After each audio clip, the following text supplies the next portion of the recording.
Hi, First Pres kids. I'm going to show you something pretty neat today. It's called reflection art. I created this design. What do you think? It's pretty colorful, right? This is something you can do at home, by the way. You can experiment with it.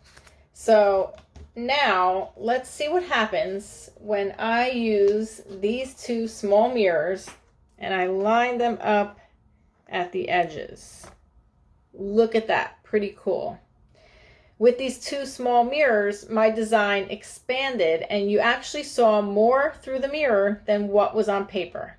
And watch this. You can play around with the angles a little bit and get some really cool designs. I like this one because it looks kind of like there's a star in the middle.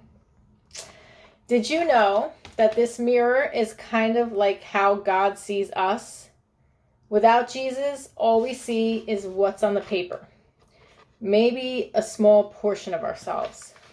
But when we know Jesus, it's like holding up this mirror on the edges. And we begin to see our whole selves. We begin to see see ourselves the way Jesus sees us. Instead of seeing maybe only a portion of ourselves, maybe the things we don't like about ourselves or the wrong things that we've done, we see how valuable we are to God.